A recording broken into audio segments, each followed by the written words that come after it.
خبر یہ ہے کہ بانی پی ٹی آئی کا ملٹری ٹرائل ہوگا یا نہیں۔ ملٹری تحویل میں دینے سے روکنے کی درخواست پر اسلام آباد ہائی کورٹ نے 16 ستمبر تک وفاقی حکومت سے وضاحت طلب کر لی ہے۔ اسی پر بات کریں گے۔ ڈان نیوز کے نمائندے عمر مہتاب برنی ہمارے ساتھ موجود ہیں۔ عمر، کیا تفصیلات ہیں؟ جی بالکل، اسلام آباد ہائی کورٹ کے جسٹس میاں گل حسن اورنگزیب نے بانی پی ٹی آئی کے ملٹری ٹرائل سے متعلق درخواست پر سماعت کی۔ عدالت کی جانب سے 16 ستمبر تک وفاقی حکومت سے وضاحت طلب کر لی۔ دوران سماعت جسٹس میاں گل حسن اورنگزیب نے ریمارکس دیے کہ بانی پی ٹی آئی ایک سویلین ہے، سویلین کا ملٹری ٹرائل درخواست گزار اور عدالت کے لیے باعث فکر ہے۔ درخواست گزار کے وکیل کہتے ہیں کہ D G I S P R کی طرف سے بھی بیان آیا ہے، اگر ایسا ہے تو فیڈریشن کی طرف سے واضح موقف آنا چاہیے۔ آج ہم کہہ دیں کہ ابھی کچھ نہیں، کل آپ ملٹری ٹرائل کا آرڈر لے آئیں، پھر کیا ہوگا؟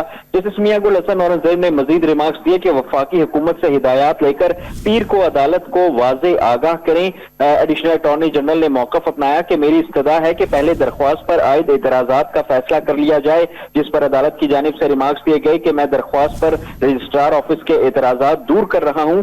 سپریم کورٹ کا فوجی عدالتوں میں سویلین کے ٹرائل سے متعلق فیصلہ موجود ہے، جواب دیں کہ کیا بانی پی ٹی آئی کے ملٹری ٹرائل کا معاملہ زیر غور ہے یا نہیں۔ اگر ایسا کچھ نہ ہوا تو درخواست غیر مؤثر ہو جائے گی، اگر ایسا کچھ زیر غور ہوا تو پھر ہم اس کیس کو سن کر فیصلہ کریں گے۔ عدالت نے کیس کی سماعت 16 ستمبر تک ملتوی کر دی۔ جی بہت شکریہ آپ کا۔